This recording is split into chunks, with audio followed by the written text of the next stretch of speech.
नमस्कार दोस्तों, मेरा नाम है राज के वर्मा और आप देख रहे हैं रिपोर्टर जी। अगर आपने रिपोर्टर जी चैनल को अभी तक सब्सक्राइब नहीं किया तो सबसे पहले चैनल को सब्सक्राइब जरूर करें और ये वीडियो अगर आपको पसंद आता है तो लाइक और कमेंट्स करना बिल्कुल भी ना भूलें।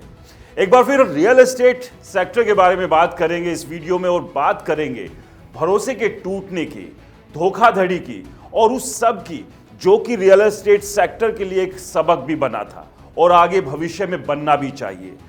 पूरा माजरा क्या है, एक एक कर वो परतें खोलेंगे। आपको बता दें कि आप समझ ही गए होंगे कि यहां आज हम बात करने वाले हैं गुरुग्राम की एक सोसाइटी के बारे में जिसके 1, 2, 3, 4 नहीं पूरे के पूरे 9 टावर और उन 9 टावर में मौजूद पूरे के पूरे 532 फ्लैट्स को अब ढा दिया जाएगा। आप समझिए, एक उम्मीद, एक विश्वास के साथ यहां पर इन परिवारों ने ये घर अपना आशियाना लिया था और आज उस दोराहे पर आकर ये खड़े हो गए हैं कि अब उनका ये आशियाना उनके सामने ढहने वाला है, यानी कि इन तमाम 9 की 9 टावर को जल्द गिरा दिया जाएगा। इसके पीछे की वजह यह है कि इन टावर को बनाने में जिस तरह के मटेरियल का इस्तेमाल किया गया था वो सही नहीं था, उसकी क्वालिटी ठीक नहीं थी और इसी के चलते इन तमाम 9 के 9 टावर्स की जब ऑडिट कराई गई तो पाया गया ये रहने के लिए पूरी तरह से अनसेफ है। यानी कि यहाँ जो लोग रह रहे हैं वो सुरक्षित नहीं हैं, उनके परिवार सुरक्षित नहीं है और इससे पहले यहां पर एक बड़ी घटना भी घट चुकी है। ये देश में पहला ऐसा मामला होगा जहां पूरी की पूरी एक रेजिडेंशियल सोसाइटी को, जिसे बने हुए कोई बहुत ज्यादा साल नहीं हुए हैं, मात्र 12 से 15 साल हुए हैं, उसे ढाने का काम किया जाएगा, गिराने का काम किया जाएगा, उसे मिट्टी में मिलाने का काम किया जाएगा। और इसके पीछे की वजह यही है कि ये पूरी की पूरी जो सोसाइटी बनी वो अब यहां रहने वाले लोगों के लिए पूरी तरह से अनसेफ है। क्यों अनसेफ है, पूरी कहानी क्या थी, एक बार वो भी हम आपको बताएंगे। और पहले बताते हैं कि ये सोसाइटी है कौन सी। ये है चिंटल पैराडीसो सोसाइटी, जो कि गुरुग्राम के सेक्टर 109 द्वारका एक्सप्रेसवे पर मौजूद है। और यहां पर इस सोसाइटी में 2010 में ये सोसाइटी बनकर तैयार हुई थी और अब हम 2025 में है, तो यानी कि करीब 15 साल इस सोसाइटी को बने हुए हुआ है, क्योंकि 2010 में ही यहां पर लोगों ने रहना शुरू कर दिया था और इसमें है 9 टावर और 532 फ्लैट।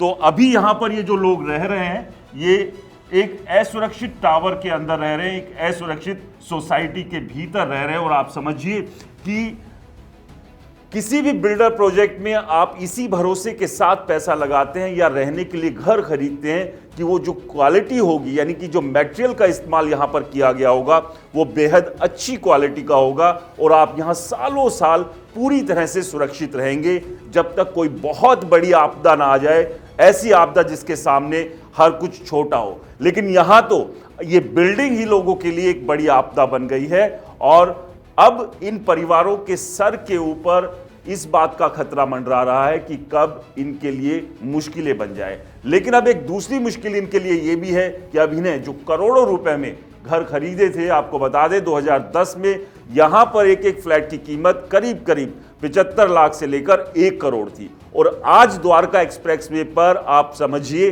कि फ्लैट्स के दाम कहां तक पहुंच गए हैं। करोड़ों रुपए की कीमत इन फ्लैट्स की है। अब ये लोग कहां शिफ्ट होंगे, क्या इनके लिए दूसरे विकल्प बिल्डर के द्वारा दिए जाएंगे और इसके अलावा जब तक वो विकल्प नहीं दिए जाते हैं, दूसरी जगह शिफ्ट होंगे तो क्या इन्हें किराया दिया जाएगा। और बहुत सारे अभी भी सवाल इन तमाम लोगों के जहन में है, यानी कि जो एक सेटलमेंट होगी वो सेटलमेंट उम्मीद ऐसी नहीं की जा रही है कि जो आज का मार्केट भाव है या लोगों ने यहां जो पैसा लगाया होगा अपने इन फ्लैट्स के इंटीरियर पर वो उतना इन्हें मिल पाएगा। और इस सब के बीच परिवार असुरक्षित तो हर वक्त इस सोसाइटी में रहने वाले जो लोग हैं उनके लिए बने ही हुए हैं।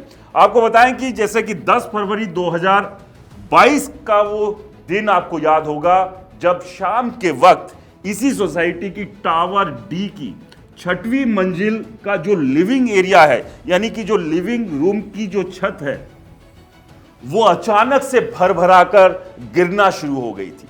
और स्थिति यह हुई थी कि 6वीं मंजिल की लिविंग रूम की जो छत गिरी वो 5वीं मंजिल पर आकर गिरी और उसके बाद ये सिलसिला एक के बाद एक दूसरी मंजिल तक जारी रहा।